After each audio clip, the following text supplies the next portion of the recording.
Denver 7 News starts right now. And we are starting in 10 with a news alert. The head of Colorado's GOP is getting death threats from Donald Trump supporters angry about his loss to Ted Cruz here in Colorado. And Denver 7's Jaclyn Allen found law enforcement agencies are stepping up patrols around Steve House's residence and his office. That's right, Ann. And law enforcement I spoke to are taking this very seriously. In this Facebook post, the chair of Colorado's Republican Party, Steve House, writes about death threats, 3,000 phone calls, and threats against his family.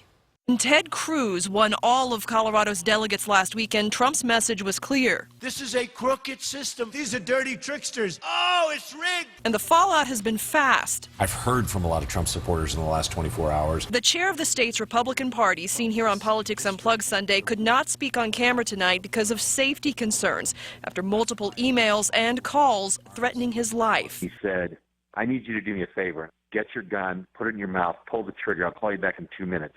If you can't do that, I'm going to send somebody over to the house and help you. He's not alone. In Indiana, several delegates say they're also getting threats. Very spooky, very personal, referencing things about my family. Republican Party, take note. Trump supporters in Colorado are fired up. This man burning his voter registration after a GOP convention he feels didn't represent the will of the voters. There's no way that Cruz would have wound up with all of those delegates if it wasn't rigged. Meanwhile, a Trump strategist encouraging supporters to vent. He will disclose the hotels and the room numbers of those delegates who are directly involved in the steal. We urge you to visit their hotel and find them. But a campaign surrogate tells me Trump has repeatedly spoken out against violence. The threats are the unfortunate result of people frustrated their voices were not heard. That type of action definitely is completely condemned, but it's one of those fallouts of, unfortunately, a very, very traumatic campaign season.